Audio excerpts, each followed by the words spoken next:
and windy Sunday.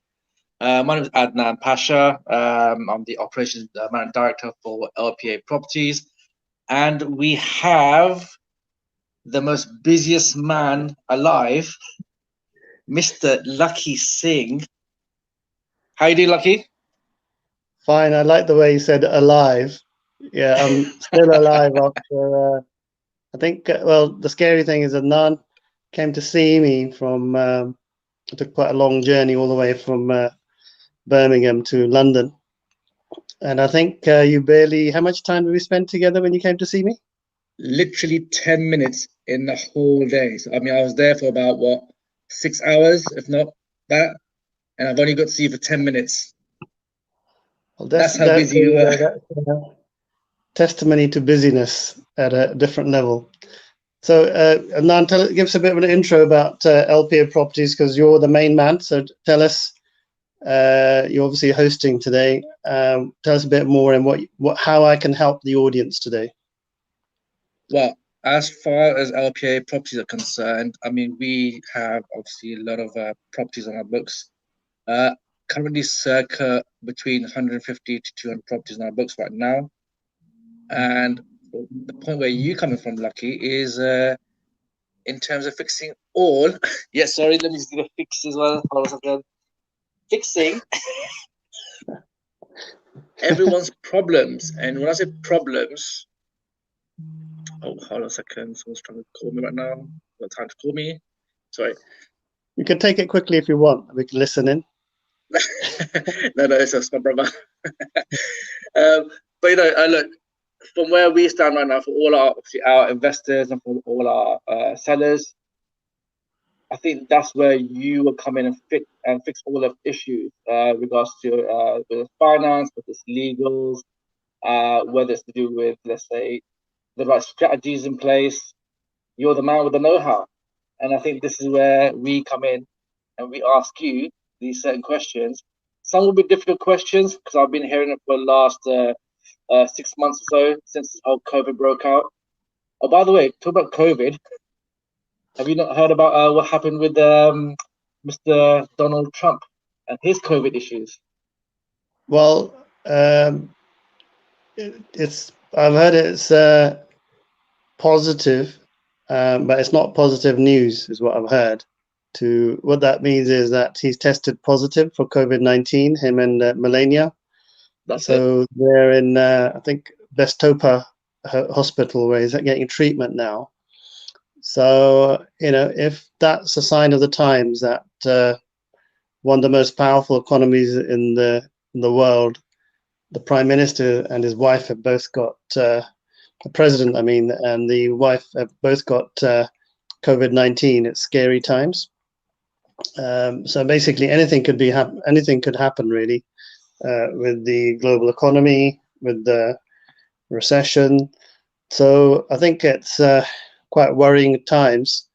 If that's the sort of things that's happening at the moment, you're going to have lots of economies in turmoil with COVID-19, and I think that's probably going to be an important point that we need to be discussing today, what the spillover of the recessions which are going to be hitting lots of these economies are as well. But yeah, I mean, that's a valid point you just brought up there. I mean, Lucky, how is it going to affect us in the economy? I mean, I know things are a bit different right now, but again, you're the man of know-how. You're in the city of London right now, in Mayfair, so you should know more of how it's affecting the prime central London assets that are there.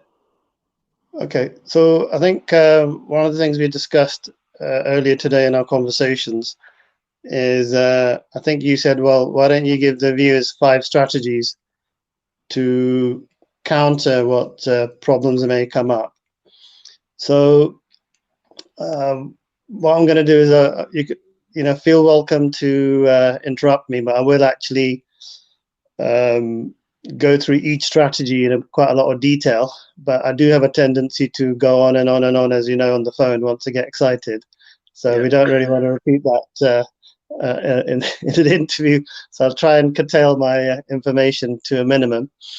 So what are the 5 simple strategies to counter the falling market So some people may be out there. First of all, let's cover the elephant in the room.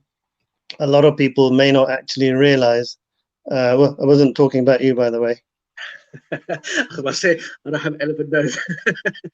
Just in case anybody doesn't understand the term elephant in the room, it's something that nobody wants to talk about. You knew what that meant, didn't you? I knew what it was about, yeah. Okay, you haven't got an elephant in the room anyway, have you? No, I haven't. No, lucky not, no. I did see a cat earlier, which you showed me. So saying hi to Leo, the cat, who's with Adnan. The really gorgeous cat, actually. You're going to show us later, yeah? If I can get her back here. That's right. It's a busy cat. So the foundation of today's discussion is really that the market is in a massive state of flux. How do we deal with the flux that's out there in property, and how do we create strategies if you're buying to solve the problem of your stock, how you're dealing with it? So first of all, do you agree with me, Adnan, that the market's falling, or do you think, obviously you're out there talking to buyers and sellers in property all day long, are people, a lot of your buyers, are they saying that they're not quite sure what to do? What's your general feeling about it? But then based on that premise, I'll then give you my strategies, because I need to probably get an update from you, what you think's really going on out there. Well, yeah, look, I mean, I've had numerous conversations with a lot of investors recently. We have got, let's say, for example, assets on our books, which are reasonably enticing, let's put it that way. But for some reason, they want to hold out. Let's say, I'll probably say out of the most recent, let's say out of 100, let's say, for example, 60% of them are holding out, 40% are active. So why are the 60% holding back? What are they waiting for? And that's a question that obviously needs to come back to you. Is there something that we are not aware of and they're aware of, or is something in banking that's going to happen that's going to affect the actual mortgages? Okay, so for those of you out there, one of the reasons we're actually doing these programs, even on a Sunday, and I'm actually on live on Facebook, the group Alternative Property Business Solutions community, pretty much every day now, is that our organization has a massive problem. The massive problem is that it's almost like having a vaccine for COVID-19, but we've got a vaccine for property problems. So can you imagine being in that position, that our organization's been grappling with property problems for the last 15 years, but all of a sudden there's a massive flux in the market, let's say, for those of you who are not quite convinced how bad it's going to get. And those solutions we've been somewhat battle practicing for the last 12, 13 years, understanding really what's going to happen in the market. So what are the 4 or 5 strategies that I think, if you're buying property now, will help to ensure your success? So there's 5 simple things I ask people to do. It's quite a big hand, isn't it, on the screen? There's 5. Well, you are 6 foot plus, mate. There's 5 simple things. This is my hand, by the way. This is not somebody else's hand. There we go. Look, I can move up, move down. That's me. It's my hand. So what are the 5 key things you should be doing when you're looking at buying assets? So number 1 is having a clear understanding where you are. So you need to look at where you are and actually analyze what your current position is. So if you don't know where you are, you don't know what you're capable in terms of what you're getting. So for a typical buyer, number 1 strategy is a 5-point plan I have, which is to consolidate, look at really, what's your financial position, what assets you've got, what income you've got. So stress test every single thing down to the penny in your income and your cash, your cash holdings, your liabilities. And you really got to be on top of your money now, because you don't really know what's going to happen. things could get really bad, or hopefully they'll get better, but let's not live in hope, let's live in reality. So number one is, if you're, let's say, husband and wife, you're going buying properties together, if interest rates go up, how do you counter it? Number two, if both of you got good incomes and you think there's a risk that you might lose your income, that's going to impact your portfolio. So there's going to be one major thing I'd say you need to do. If both of you are working, obviously, in hospitality, hospitality arena is obviously suffering. I actually walked into Pinner yesterday to just pick up some posts from our old offices in Pinner. Yeah. And I did a quick walk around, and I was actually quite shocked to see nearly every large chain of restaurant is closed down. So there's no Carluccio's, there's no ZZ's, there's another quite big chain, I can't forget its name. There's no Pizza Express, there's no, I think it was Carluccio's. So I was a bit shocked, really, because I thought I'd pop in and grab a quick starter somewhere and see if something is available. So if that's what's happening in the retail high street, you can imagine really what could be happening across the whole economy, because that's going to overspill into other problems. So I mean, it's funny you mentioned that, Lucky, as well, because I just heard today, Cineworld are closing down as well, and they're going to lose 5,500 jobs apparently, or are going to be lost. Yeah, I've got friends of mine who actually work for the company, so I was actually thinking about them earlier, thinking, okay, that's quite sad that the people have got to go back to the basics. So I think it's quite scary times. So I think if anybody was involved in the last recession in 2008, or even 1988, when interest rates went up to 16%, I think then you'll have a better idea about what to do. But anybody who's not seen any of those things and are quite, let's say, quite young, or haven't seen a economic cycle, boom or bust cycle yet, this is going to be quite scary. So we're here to help people, support you through that process. So going back about for strategy number one is really having a simple plan. So number one, I'm going to keep it quite brief now, so because we're short of time. Number one is do an analysis of what your current situation is, what you and your wife, let's say husband, wife, or business partner, are investing, what your incomes are, what the risk is on that. Have a look at what assets you've got, what equity is in your properties. So what you may think is in them, it may not be the case, because the loan to values of properties where bridging companies are lending is only about 50%, if you're lucky. By the time they value it, they're going to try and give you less. So you may be beguiled to think that you're going to get the money you want. Number three is that if you're buying properties, have you got a facility there, or you can dip into equity in your assets if there's equity in there? And if you haven't, then have you got sufficient business partners or other money coming in from anybody else to try and help you close on deals? Have you got enough of a cash pot, basically? And fifthly, if you've got any other businesses which are good, making good money, are you utilizing their ability for bounce backs or otherwise to actually ensure that those businesses are actually revenue generating for you, which allows you more income in turn to be able to grow? So it's quite a long set of 5 points for point one. Yeah. So point one is line up your ducks. I was just going to say, Lucky, right now as well. I think, is it a right time to buy a buy-to-let property right now, or would you suggest to hold on? So strategy number one is probably fundamental to deciding whether it's a good time or not. Everything is a good time if you're in a good position.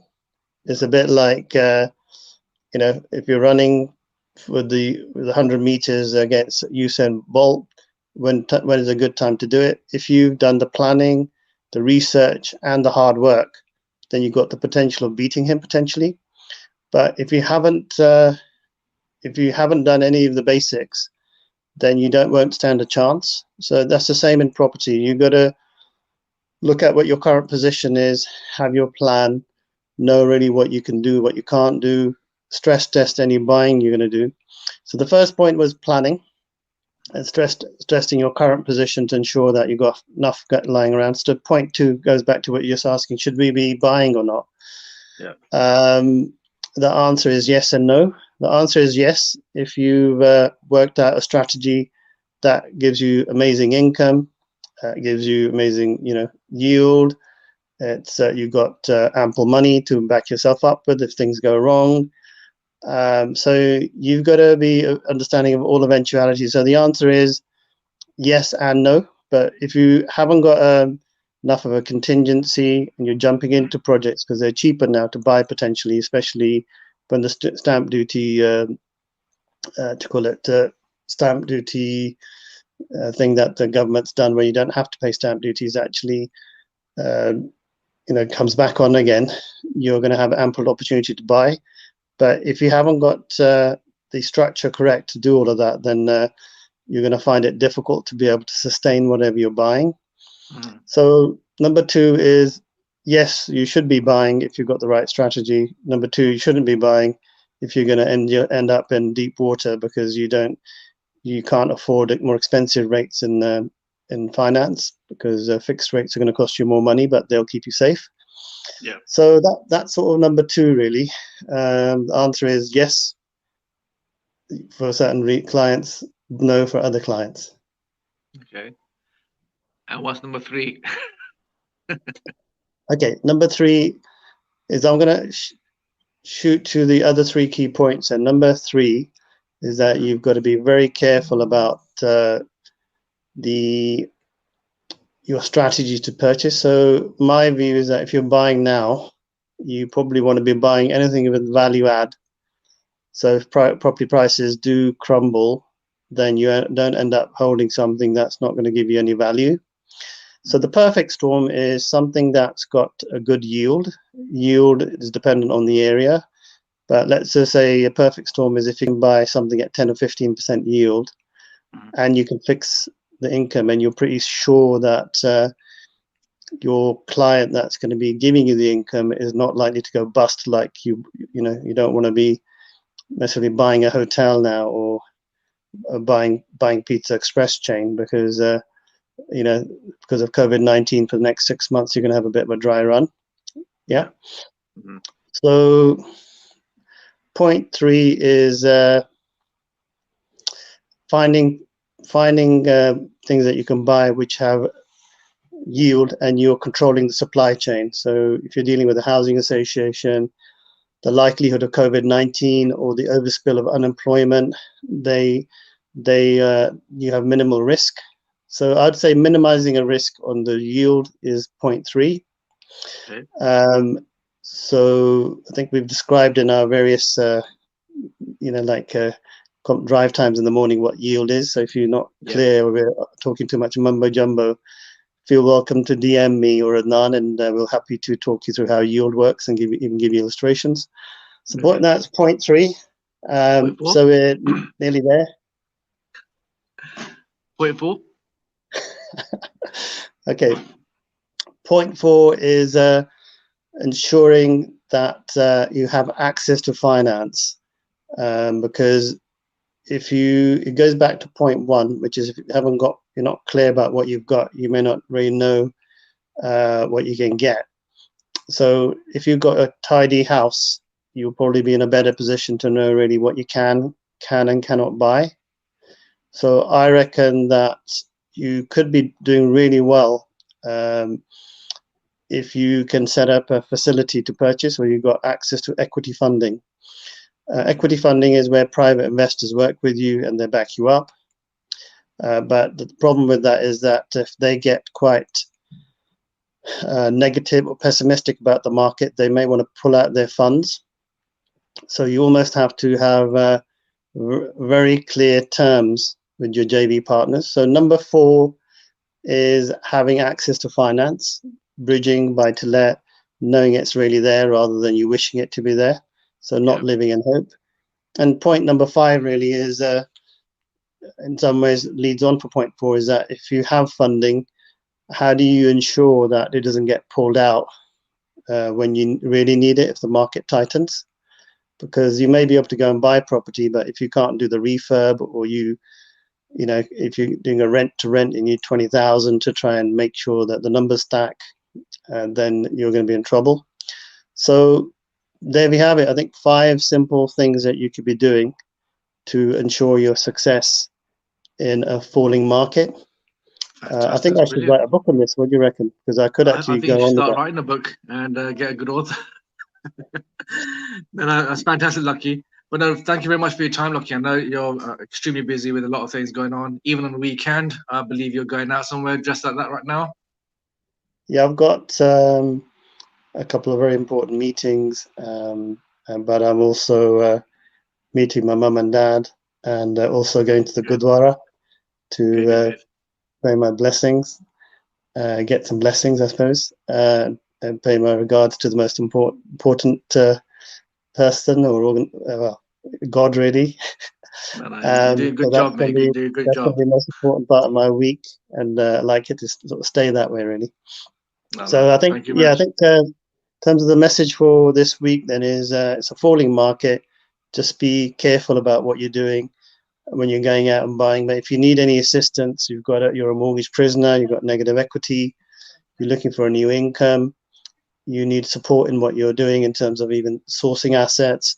Between myself and Nan has access to tons and tons of off-market properties in London and otherwise, and I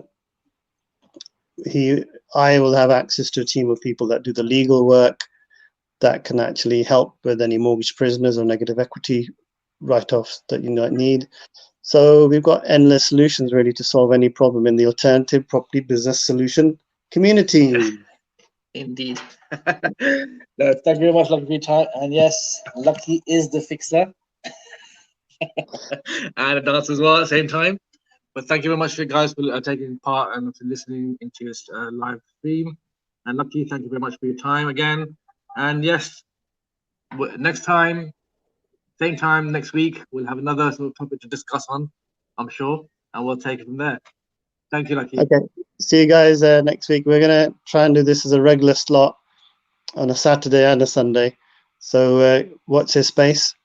We'll be there to help you in your property journey, wherever you are, beginner or multimillionaire. Cheers. Thanks, Lucky. Nice one, mate. Thank you very much for that. Thanks. Take care.